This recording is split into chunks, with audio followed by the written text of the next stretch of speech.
ইউনূস নিজে খুনি, তার সমন্বয়করা খুনি। আমি যে কথাগুলি বলি রাখো, তোমার রেকর্ড করে রাখো, তোমার প্রতারক, আমার আপত্তি নেই। জি দাদা, জি আপা, পারমিশন দিচ্ছি। জি আপা, থ্যাংক ইউ। ডিজাইন করে সে মানুষ হত্যা করে, মানুষের লাশের উপর পা দিয়ে, সংবিধান লঙ্ঘন করে অবৈধভাবে তারা ক্ষমতা আসছে। মানে এদের অত্যাচারে সারা দেশ জর্জরিত। এদের কৃষক, শ্রমিক, কত শ্রমিক বেকার হয়ে গেছে। শ্রমিক আন্দোলন করছে, সাথে সাথে গুলি করে দুজনকে মেরে ফেললো গার্মেন্টস শ্রমিক। তোমার চাকরির বয়স নিয়ে আন্দোলন করে যমুনার সামনে যাওয়ার সাথে গুলি করলে একজন মারা গেল, তাদেরকে পিঠে তাদেরকে উঠাই দিল। ওই 7ই জুলাই থেকে এই ছাত্ররা যখন আন্দোলন করে 14 জুলাই পর্যন্ত, এই অগ্নিসংযোগ এগুলি না হওয়া পর্যন্ত কারো গায়ে একটা টোকাও পড়েনি। ইচ্ছা মতো সব আসছে বসছে, আমরা তো কিচ্ছু করতে দেয়নি। পুলিশের কাছে কোনো মেটাল বুলেট ছিল না, পুলিশের কাছে কোনো মেটাল বুলেট ছিল না। নির্দেশ দিয়েছে কোনো গুলি করবে না। পুলিশ ব্যারিকেড ইচ্ছা মতো আন্দোলন করছে। আমরা তো শুরু থেকে তো অনেক কিছু করা যেত, আমরা তো করিনি কিছু। কারণ আমি বলছিলাম যেটা তো কোটা তো ছিলই না। 11 জুলাই থেকে তো কোটা স্থগিত হয়ে গেছে, কোটা তো আমি বাতিল করে দিয়েছি, আর কোটা আমরা নিয়ে গেছি। যেখানে কোটাই নাই, তা আন্দোলনটা কিসের জন্য ছিল? তারপরে আমাদের মন্ত্রীরা বসলো, তাদের সাথে সব দাবি মানা হলো। দাবি মানার পরে আবার এক দফা, তবে সেক্ষেত্রে খুন করো, এই তো আকাঙ্ক্ষা ছিল আমাকে হত্যা করা। আপনাকে হত্যা করা মানে বাংলাদেশকে হত্যা করা, ওরা তো হত্যা মামলা। আবার হত্যা মামলা দিয়ে আবার এখন বলে গণহত্যার বিচার হবে। গণহত্যার বিচার আমার না, গণহত্যার বিচার হবে ইউনূসের।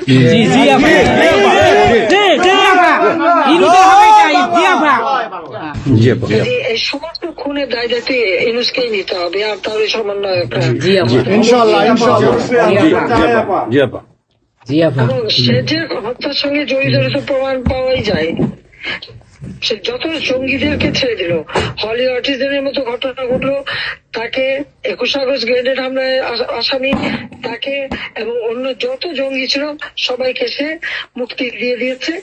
কারণ এই জঙ্গিদের সাথে তার একটা যুক্ত ছিল, তার একটা সংযোগ ছিল। কাজে বাংলাদেশটাকে সে একটা জঙ্গির দেশ হিসেবে পরিণত করতেছে। আজকে সাধারণ মানুষের অবস্থাটা কি দেখো, সাধারণ মানুষ আজকে খেতে পায় না, পড়তে পায় না। আমি সব দিয়ে আসছি। মানুষ তো এখন বলে যে আগের সরকারই ভালো ছিল, শেখ হাসিনার সরকারই ভালো ছিল। 8,97,000 কোটি টাকার বাজেট, কয়লা কেনা, এলএনজি কেনা, ডিজেল পেট্রোল কেনা, খাবার সবকিছু ব্যবস্থা করা, সারের জন্য সার কেনার সব ব্যবস্থা করে আসছে। যে এলএনজি আমার সময় যখন বাজারে 10 টাকা, আমরা সেটা 9.93 দামে কিনলাম। সেই 9 টাকা 9 পয়েন্টের যেটা কিনা সে 14 তোমার 5 একটা, আর 14.65 এই দামে কিনলো। ডাবল দামে সে কিনতে গেল কিসের জন্য? এখন তো বাজারের দাম আরো কমছে। শেয়ার মার্কেটের টাকা উধাও, ব্যাংকে টাকা নাই, ব্যাংকের টাকা উধাও, গেল কোথায়? আমেরিকা। 20 লক্ষ মেট্রিক টন খাদ্য আমি রেখে আসছি। 1 কোটি পরিবারের জন্য টিসিবির কার্ড দিছি, মাত্র 30 টাকা কেজিতে তারা চাল কিনতে পারবে এবং ডাল, তেল, গম কিনতে পারবে। সেই ব্যবস্থা করে আসলাম সস্তায়। 43 লক্ষ মানুষকে বাদ দিছে সেখান থেকে। কেন বাদ দিল? আওয়ামী লীগের সরকার করছে। বাদ দিতে আওয়ামী লীগের। তার মানে তুমি আরেকটা চেষ্টা করো, 43 লক্ষ আওয়ামী লীগ পেল, তখন তো 1 কোটি ছিল, বাকি তো অন্য দলের।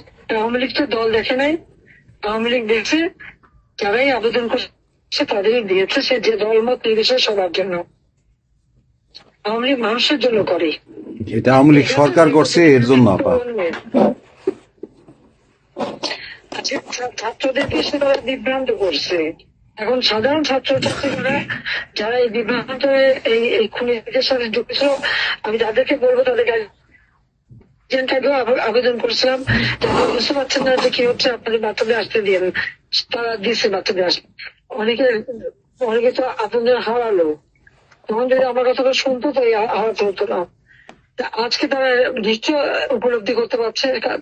সেটা আমি বলবো যে এখন যারা এই সাধারণ ছাত্রছাত্রী নাবিজের সঙ্গে যুক্ত হয়েছিল তাদের প্রতি আমাদের কোনো ক্ষোভ নেই, কিচ্ছু নেই, বরং তারা লেখাপড়া করতে আমরা সেটা চাই।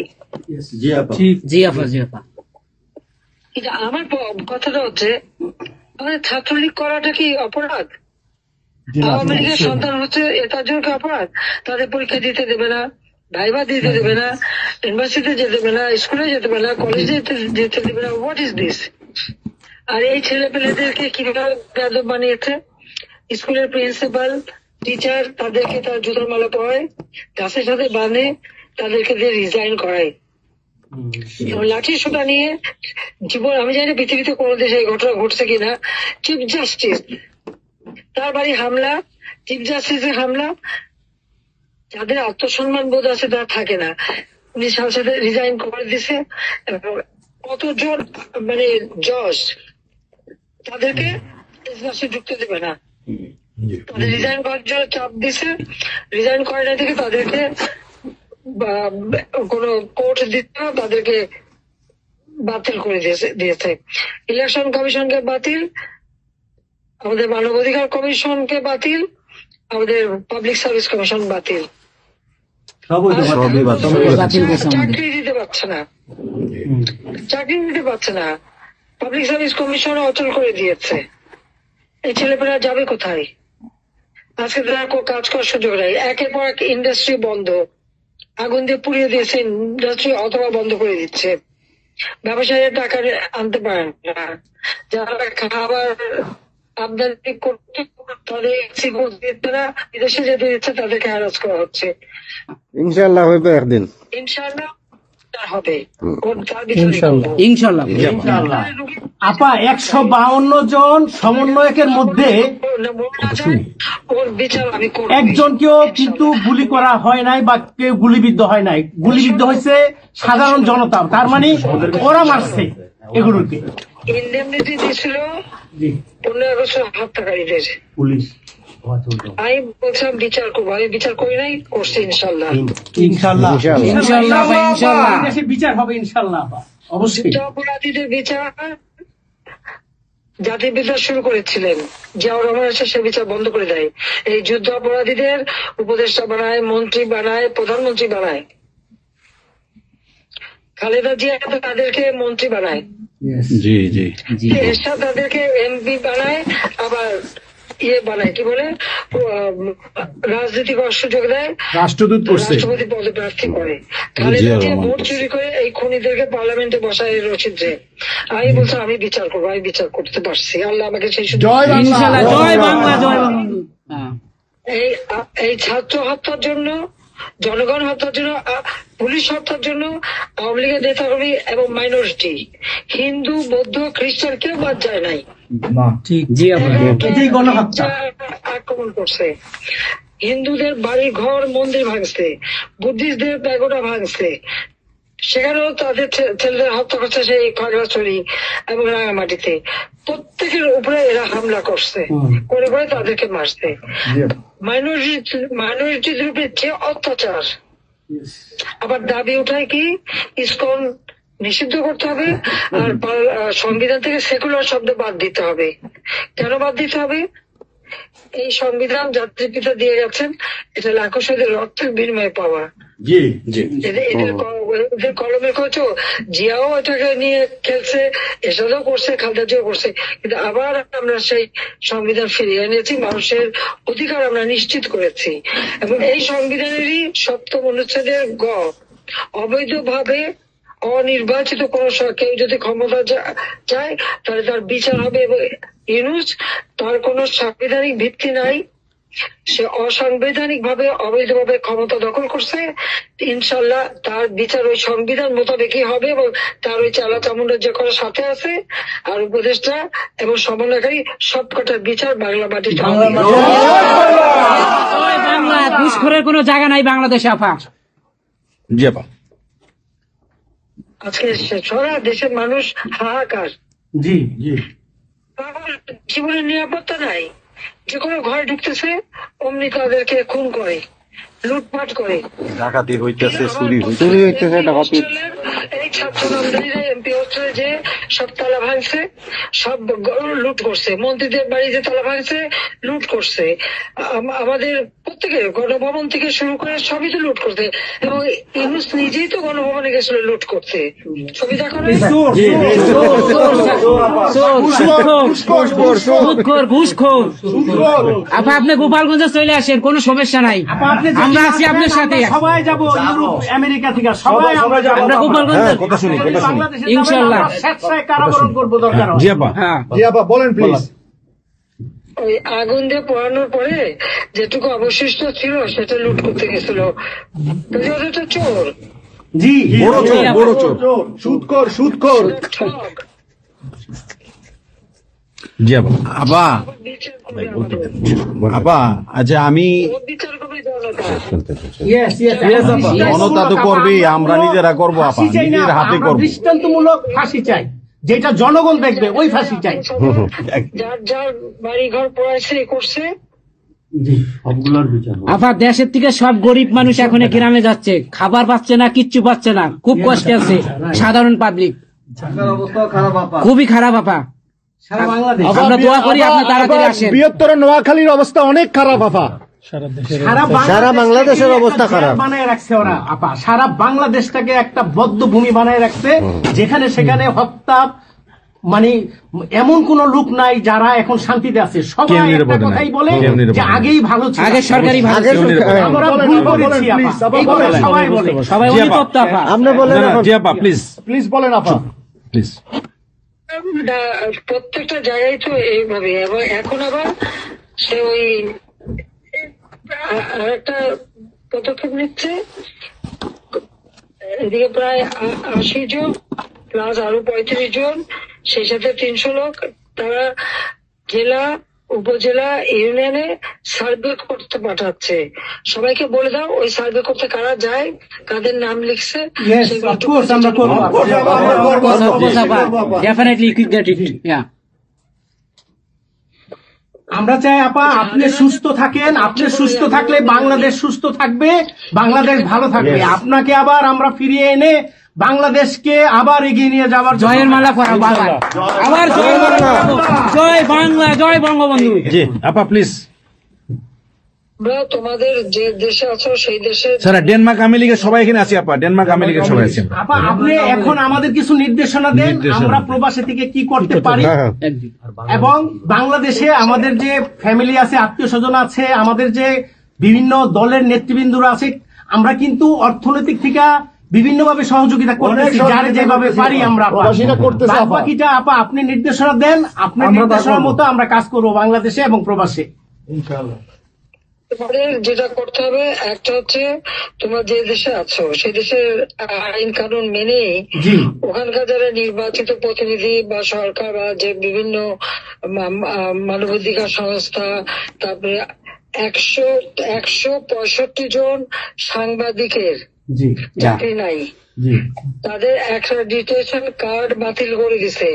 106 জন সাংবাদিকের বিরুদ্ধে হত্যা মামলা দিছে এবং আমাদের কতজনকে গ্রেপ্তার করে জেলে ঢুকাইছে, মানবিক জীবন যাপন করছে। জি, সাংস্কৃতিক কাজ করতে পারে না, ব্যান্ড শোনা, ব্যান্ড কোন অনুষ্ঠান করতে পারে না, পাকিস্তান থেকে ব্যান্ড শো এনে করায়, অথচ আমাদের দেশে ব্যান্ড শো যারা তারা এখন কাজ পায় না। এরা আবার এদের সাথেই ছিল, তারাও লাল রং লাগাইছিল, এখন আর তাদের পাত্তা নাই, কাজ পায় না। সংস্কৃতি কর্মকাণ্ড বন্ধ, সমস্ত সামাজিক নিরাপত্তার যত গরিব মানুষ আমরা বয়স্ক ভাতা, বিধবা ভাতা, মুক্তিযোদ্ধা ভাতা যা যা দিয়েছিলাম সেগুলি সব বন্ধ করে দিয়ে সেটাকে মেরে খেয়ে গেছে। এমনকি মানে সারা দেশটাকে একটা লুটের রাজত্ব, খুনের রাজত্ব সৃষ্টি করছে। এই বিষয়টাই যে মানবাধিকার লঙ্ঘন, সাংবাদিকদের উপরে নির্যাতন, সাংবাদিকদের অত্যাচার করা, মহিলা সাংবাদিকদের যেভাবে অপমান করছে, এই বিষয়গুলি জনমত তোমাদের তৈরি করতে পারে আন্তর্জাতিক পর্যায়ে। ইউনুসের যে বিভৎস চেহারাটা, ওইটাই আজকে মানুষের কাছে স্পষ্ট হয়ে গেছে। একটা রাষ্ট্র চালাতে সে টোটালি ব্যর্থ। এই জিনিসগুলি কি আপা আপা আমি একটা বলি, ইনু সাহেব রাখছে 4টা টোকাই রাখছে সাথে, 4টা টোকাই রাখছে। আর আপনি চিন্তা করেন না বাংলাদেশে গৃহযুদ্ধ হবে তখন আপনাকে দেখবে। তোমাদের একটু করতে হবে ইউতে, ইউরোপিয়ান ইউনিয়নে, যেখানে তোমার ওখানকার পার্লামেন্টে যেখানে আসো, সব জায়গায় এই জনমত তৈরি করতে হবে। সন্ত্রাসের রাষ্ট্রে পরিণত করছে বা মানুষ খুন করছে, আজকে খুন করছে। আজকে তুমি জানো আমাদের মোহাম্মদ হোসেন মায়ের বাড়িতে আগুন, এইগুলি সে করে বেড়াচ্ছে এবং সমস্ত এই ইচ্ছা মতো। কাজে তোমরা এই বিষয়গুলি তোলো, আর আত্মীয় স্বজন বন্ধু বান্ধব পরিচিত যারা আছে খুবই কষ্ট আছে, যাদেরকে সাহায্য করো। মামলা দিয়ে আমাদের নেতা কর্মীদের চরম হয়রানি করে যাচ্ছে, তাদেরকে সহযোগিতা করা, এই যে আইনজীবী ঠিক করা এবং আন্তর্জাতিক ভাবে কিভাবে মানে এদেরকে সব জনমত এবং সরকার যে অপকর্মগুলি করছে সেগুলি তুলে ধরা, এই কাজগুলি তোমাদের আমরা করবো। আপা একটা জিনিস একটু সন্দেহ লাগতেছে আপা, তাদের সাথে তোমরা থাকবা, কাজ করবা, আর দেশের ভিতরে মানুষকে যে এই সরকারকে না তাহলে দেশের মানুষের মুক্তি দেয়। হ্যাঁ আপা, আমি একটু একটা কথা বলতে চাই। একটা জিনিস একটু সন্দেহ লাগতেছে যে পাকিস্তান থেকে যে শিপের মধ্যে কতগুলি কন্টেনার আসলো, এইটা কেন এবং এত দ্রুত ওরা কিভাবে পাকিস্তানের সঙ্গে ব্যবসায়িক সম্পর্কটা গড়লো? কারণ এইটা তো কোনোদিন ছিল না বাংলাদেশে, 71-এর পরে এটা হয় নাই আপা। এখন এইটা নিয়ে আমাদের আপনি তো অবশ্যই আপনি অনেক কিছু অবগত আছেন, এটা আমাদের জানার প্রয়োজন। এই তথ্যটা আমাদের বের করা উচিত যে কোনো ভাবে, গোয়েন্দা বলেন, যে কোনো ভাবে আমাদের তো কিছু না কিছু আছে, এদের মাধ্যমে এই জিনিসটা আমাদের খুবই দ্রুত বের করা উচিত। এরা কি মনে করতেছে, মনে হয় সম্ভবত ভয় পাইতেছে যে আমরা হয়তো দেশে একটা অরাজকতা সৃষ্টি করুম, ওরা একটা গৃহযুদ্ধের প্রস্তুতি নিতেছে অস্ত্র। আমার কাছে সন্দেহ। ওইখানে দুইজন যে মাল ডেলিভারি করে ওই জায়গাতে কন্টেনারের ওইখানে 2টা লোকের চাকরি চলে গেছে।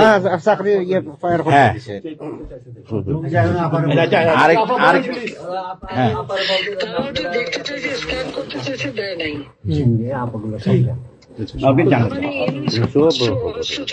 সাথে জড়িত।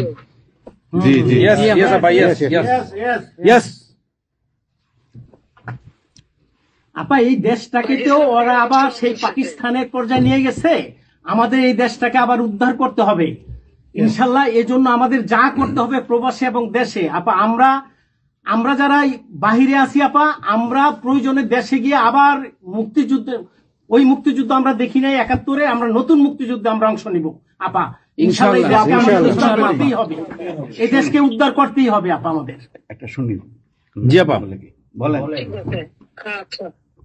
আপা আমরা শেষ করবেন। আমরা ডেনমার্ক আওয়ামী লীগের পক্ষ থেকে এই জায়গায় আমরা যারা আছি, আমাদের বয়োজ্যেষ্ঠ নেতৃবৃন্দ আছে।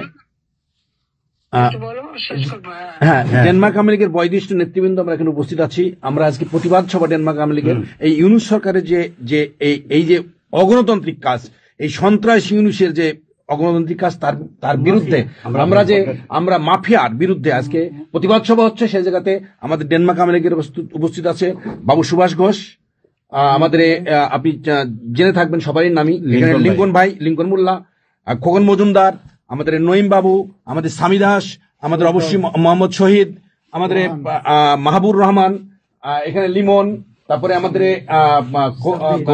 সাব্বির, তারপরে উপস্থিত আছেন আমাদের শামীম খালাসি, বোরানুদ্দিন, আমাদের মাসুদ চৌধুরী, স্বামী দাস, হিল্লোল বড়ুয়া, লিমন, অনেক নেতা কর্মী দাদা আপা, অনেক নেতা কর্মী উপস্থিত আছে। আমরা আপনার জন্য আজকে দোয়া করব, দুহাত তুলে আপনার দীর্ঘায়িত কামনা করছি। আগামীতে আপনাকে সুস্থ থাকতে হবে, আপনার মাধ্যমে বাংলাদেশকে আমরা ঘুরে দাঁড়াবে। যেমনি ভাবে আমরা 1981 সালে আপনি সেই বাংলাদেশের হাল ধরেছিলেন, বাংলাদেশের মানুষের গণতন্ত্র, বাংলাদেশের মানুষের মুখে হাসি ফুটে নিয়ে আসছিলেন, আপনার মাধ্যমে আমরা ইনশাল্লাহ ওই দিনে আগামীতে ফিরে আনবো।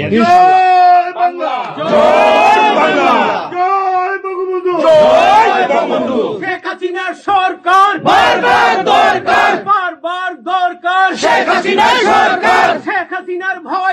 রাজপথ ছাড়ি নাই, শেখ হাসিনার ভয় নাই, শেখ হাসিনার সরকার বারবার দরকার, শেখ হাসিনার সরকার বারবার দরকার। আপা আপনি আপনি রাখেন, একটা ঠিক করে শুনুন। বলুন। জি আপা, বলেন প্লিজ, আপা বলেন প্লিজ। বলেন। আপনি তো বিজি এমনিও। জি হ্যাঁ আপা, আরেকটা জিনিস আমি জিজ্ঞেস করি আপনাকে, এত বড় একটা ঘটনা আপা আমাদের উপর ঘটে গেল,